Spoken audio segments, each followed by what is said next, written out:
Alright, so welcome back to a new one on the KO2, and on this one I wanted to show you how the MIDI notes work. Alright, so first, when I got this, I thought, why do I need MIDI 1 and 0 or in sync 1 and 0? Well, it turns out that it's input and output, and of course, it makes sense.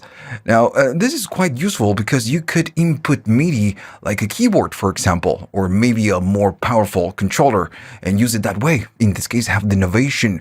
I can connect it to here and just control it with the pads. Or maybe we could output MIDI to a synthesizer, or maybe connect it to a DAW, and maybe use a program like a plugin, a VST, to maybe output whatever sequence to that VST plugin in your DAW. And this device can output up to 16 different channels. Alright, so we're going to do all of that right now. Alright, so you can connect an external keyboard or external device. It could be pads or keys or whatever it is that you want. What you need to have is this cable, which is the TRS to MIDI, because this only uses TRS. So you need one of these. And in this case, since I'm going to be outputting MIDI from here to here, I need to connect this to the input. So once the MIDI from whatever device that you're trying to use, it's outputting note information to the input of the KO.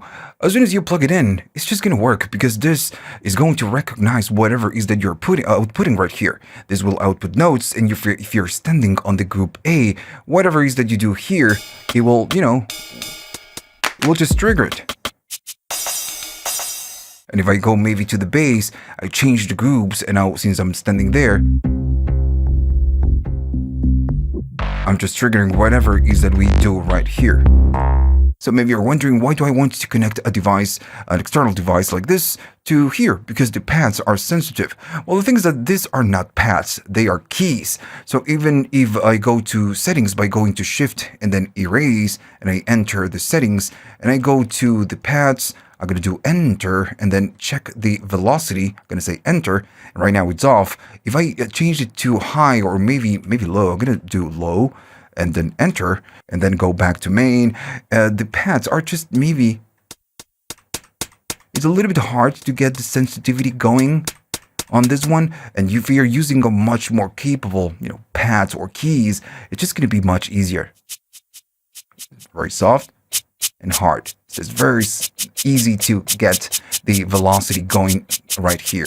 Much easier with this one. So this is the main reason why you would want to use a device, an external device, to control the different sounds. Now, even if I go to shift and then back to the settings and then go to the pads and the velocity and I set it back to off, gonna press enter. Now the pads, the keys in this case, are not sensitive. I'm gonna go back, and this is still sensitive. It's gonna recognize the velocity. So if I do, right, so it's getting it. It's much easier to work like this. So the other way to use it is with MIDI. Each pad will output some MIDI notes, and you have 16 different channels. This is a great feature that this device gives you. So right now I'm connected through USB, but you can use the MIDI out and connect it to maybe a MIDI interface, or maybe if your sound card has MIDI in, well, you can use the MIDI. In this case, I'm just going to be using the USB. Now I have a tiny little pattern right here going on the group A with the drums. What I want to do maybe something on the group D with maybe a sound that it will not be outputting sound, but it will be outputting MIDI data, whatever pattern that we create right here.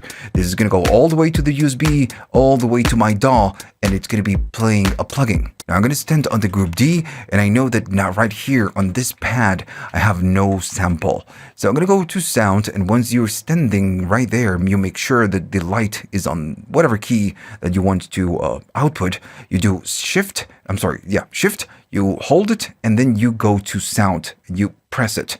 And you will get a bunch of options right here at the top.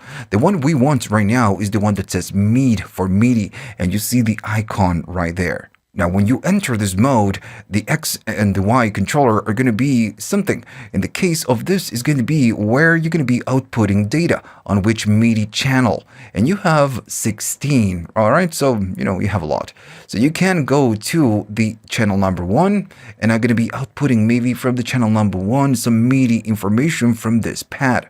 The other thing, the Y controller, is going to be the note maybe I want to select the root of C5, or it could be C4, whatever it is that you want right here. There you go, C4. So now if I create a pattern for the pad number 7, it needs to go to my DAW, and we are going to be listening on the channel number 1. Now this is something that you need to set up on your DAW first. Okay, so on my DAW, I'm listening to the actual KO from this channel, and in this one I have a plugin ready right here, and it's going to be the Cherry Audio DCO.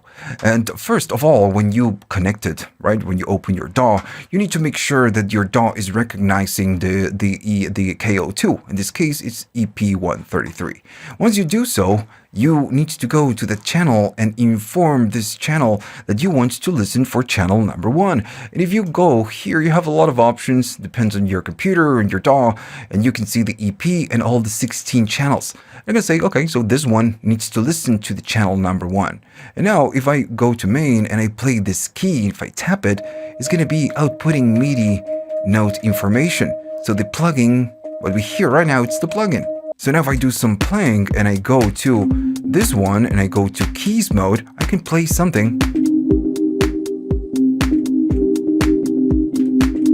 And we are getting a combination of, the actual device and a combination of, with the plugin that we are just using.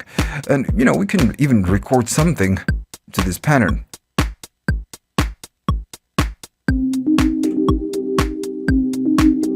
Right? And you have 16 of this. And this is a great feature because, you can use all the different groups to create whatever pattern is that you want. And then maybe on the D, you can go to an external device, something super simple like a DAW, right? And on the DAW, you have a lot of plugins. You don't have, need an actual hardware, right? So, you have a lot of possibilities right here. Alright, so what if you want to use an external synthesizer? It's the same thing that we did with the DAW, but without using the USB. And if you still want to use the DAW, you're outputting information from the DAW, right? So you can output from the DAW that MIDI that this is outputting, and then send it maybe to an external synthesizer from your DAW. But in this case, we're going to do the old-fashioned way. I'm going to connect again the TRS from the output of the MIDI. And since we are outputting MIDI information, this needs to go to the synthesizer. All right, so now it's connected. Now, what do we need to do? Well, we need to do the same thing that we did before with the DAW. We just need to go to sound, maybe select pad. I'm going to be selecting this one. And from here, I just want to, maybe go to shift and then sound. I'm going to enter to the MIDI and I'm going to be sending to, I don't know, the channel number 2. And once I do this, well, this is going to be outputting to here. So I need to go to the other synthesizer, select whatever setting that will listen to the MIDI. And this case is going to be channel, and I'm going to be selecting the number 2. Now, that's it. That's pretty much everything that you need to do when you go to main.